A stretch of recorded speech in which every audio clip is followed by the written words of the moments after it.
Hola, bienvenidos, esto es El Duende Crítico.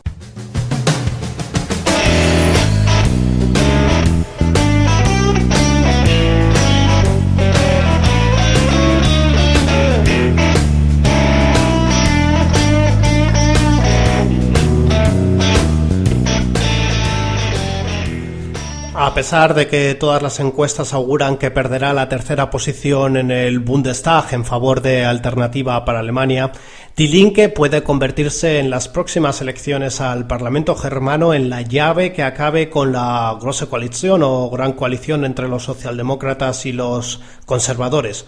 Y todo con un porcentaje de voto que podría rondar entre el 7 y el 9% de los sufragios totales, es decir, unos resultados muy semejantes a los que cosechó en los pasados comicios de 2013, cuando alcanzó un más que digno 8,6% de los votos emitidos.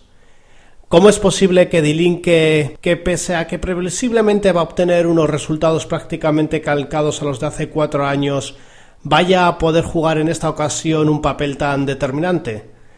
Pues todo se debe a si las matemáticas juegan o no a favor de la conformación de una coalición roja-roja-verde, Rot-Rot-Grün, como se conoce aquí en Alemania, que estaría conformada por los socialdemócratas de Martin Schulz, la propia Die Linke y los verdes. Para que se llegue a este escenario, por un lado, los socialdemócratas del SPD deberían conseguir un porcentaje de voto cercano al de la CDU-CSU, que le diera cierta legitimidad para explorar esta vía. Hablamos de una cifra cercana al 30% de los votos. Por su parte, Die Linke tendría que mantener las mismas cifras que consiguió en las elecciones de 2013 o incluso ampliarlas hasta el 10%.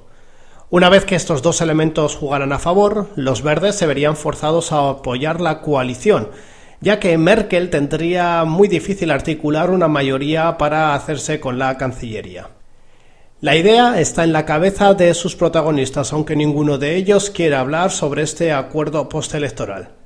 La fórmula, que cuenta por lo general con el visto bueno en el SPD y en Die Linke y que genera más suspicacias entre parte de los dirigentes de los verdes, ya se da de hecho a nivel regional y local aquí en Alemania. Por ejemplo, en Turingia, donde Die Linke gobierna desde 2014, o en la capital, en Berlín, que cuenta con Michael Müller como alcalde. Con este objetivo no declarado, Die Linke va a centrarse durante los próximos meses en 4 puntos fundamentales para intentar ampliar su base de apoyos hasta ese 10% del que hemos hablado en un principio. En primer lugar, la articulación de un discurso contrario a AfD, Alternativa para Alemania, y la presentación de su formación como un muro contra el ascenso del populismo de derecha. En segundo lugar, se va a centrar en la defensa de la subida del salario mínimo de los 8,84 euros a la hora actuales a los 12 euros y el establecimiento también de una jornada de 30 horas a la semana. En tercer lugar, va a apostar por el aumento del Hartz IV hasta los 1.050 euros. El Hartz IV es el sistema de ayudas sociales para personas en riesgo de exclusión social. Esta cantidad, es decir, 1.150 euros, también se aplicaría a las pensiones mínimas. Y por último, en cuarto lugar, Die Linke va a promover el desarrollo de medidas sobre el mercado de alquiler de vivienda que pasarían por el control de precios en el metro cuadrado en grandes ciudades y por la construcción de 250.000 viviendas sociales. Con estas claves, los izquierdistas buscarán dar una sorpresa, aunque, seamos sinceros, dentro de sus posibilidades. Y es que no nos engañemos, Die Linke no va a contar con una base de apoyo amplia como Unidos Podemos en España, Syriza en Grecia o los insumisos de Jean-Luc Mélenchon en Francia. Para que ello sucediera tendría que haber tanta polarización en la política alemana que Die Linke de hecho fuera la única alternativa a Alternativa para Alemania.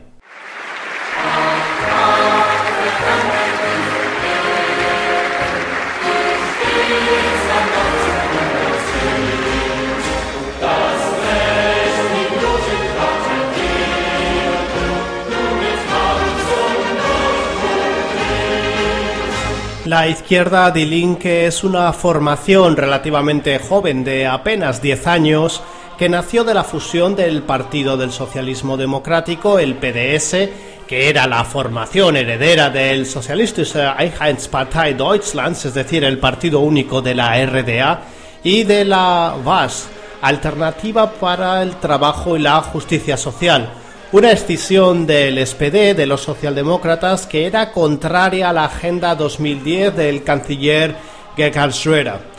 Defensor a ultranza del concepto del socialismo del siglo XXI, así lo declaró Gregor Gysi en la Asamblea Fundacional. En Die Linke existe un gran número de facciones o sensibilidades que abarcan desde la socialdemocracia al comunismo simpatizante de la antigua RDA, pasando por facciones libertarias, anticapitalistas y eurocomunistas.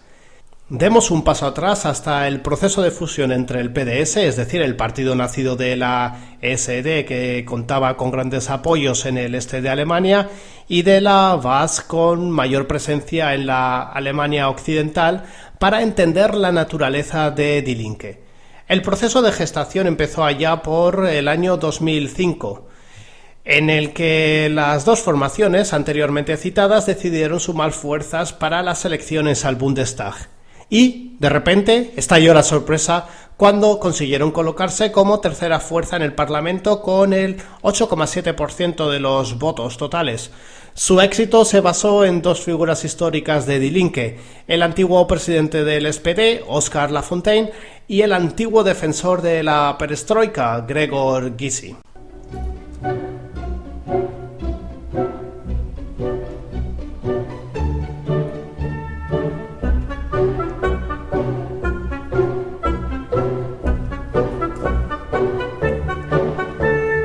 La izquierda había finalizado su propio proceso de unificación al estilo de lo que había hecho el resto del país y parecía que se habían sustentado las bases para luchar en un futuro por la hegemonía del denominado voto progresista germano. De este proceso, que duró 2 años, nació el 16 de junio de 2007 la actual Die Linke. Desde el nacimiento de Die Linke, la horquilla de apoyos de la formación en el Bundestag se ha situado entre el 8,6% de las pasadas elecciones de 2013, en las que perdió algo más de 1 millón de votos, hasta el 11,9% de los comicios de 2009, cuando consiguió sus mejores resultados. Queda claro entonces que Die Linke, a pesar de haber nacido como un partido que quería aglutinar a toda la izquierda, no ha conseguido erigirse en una alternativa al bipartidismo alemán ni en las elecciones al Bundestag, ni en las elecciones al Parlamento Europeo, ni en las elecciones a nivel regional y local. Otra cosa es la presencia de Die Linke a nivel precisamente local y regional, que sí que es muy destacable. En Turingia consiguió en 2014 su primer gobierno regional gracias a una coalición con el SPD y los Verdes que permite gobernar al que hoy es su dirigente institucional más representativo, Bodo Ramelow. Además, es socio de gobierno en Brandenburgo y en Berlín y cuenta con una fuerte presencia en los Estados Federados de la antigua RDA, grandes ciudades como Bremen y Hamburgo, y en los estados occidentales del Sarre y Hesse. A pesar de esta extensa red regional, aún se le resisten estados tan representativos como Baviera, Baden-Württemberg, Renania-Palatinado, Schleswig-Holstein y Baja Sajonia, donde no tiene representación parlamentaria alguna. En las próximas elecciones al Bundestag, Die Linke va a presentar a Dietmar Bartsch y a Sarah Wagenknecht como candidatos, algo que no debe sorprendernos mucho si se tiene en cuenta que la bicefalia en las candidaturas es algo común en la política alemana. Ambos se postulan así en la primera línea de salida en el caso de que se produzca la que hemos denominado anteriormente como coalición roja-roja-verde, en la que Die Linke quiere jugar un papel de vanguardia de la izquierda alemana. Y de hecho ya se ha puesto manos a la obra, proponiendo la creación de un impuesto extra del 5% sobre las fortunas que superen el 1 millón de euros y planteando una reducción de la carga impositiva a los ingresos de menos de 7.100 euros anuales.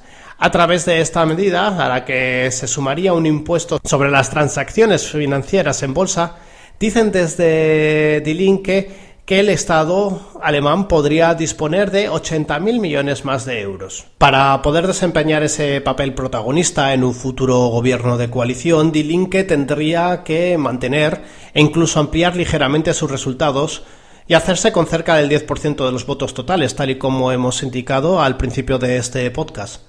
¿Cómo lo podría conseguir? Frenando la sangría de muchos de sus votantes que se han echado en brazos del populismo de Alternativa para Alemania e incluso pasando a la ofensiva. Para lograrlo, han optado por iniciar una campaña de crítica a Merkel con una retórica que en ocasiones recuerda a las maneras de la derecha. Un ejemplo de ello lo encontramos en enero cuando Sarah Wagenknecht aseguró en una entrevista con el semanario Stern que la canciller era corresponsable por el atentado que causó 12 muertos en Berlín el pasado mes de diciembre. Desde el grupo parlamentario en el Bundestag le contradijeron, pero ya se había sembrado la semilla de la dialéctica populista en Die Linke.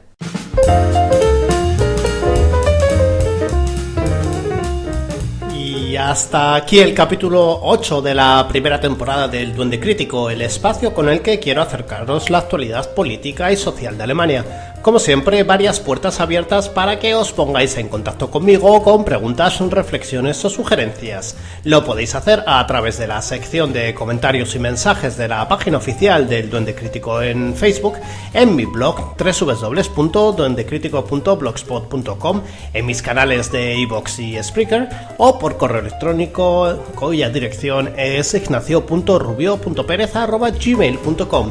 Os deseo una feliz jornada.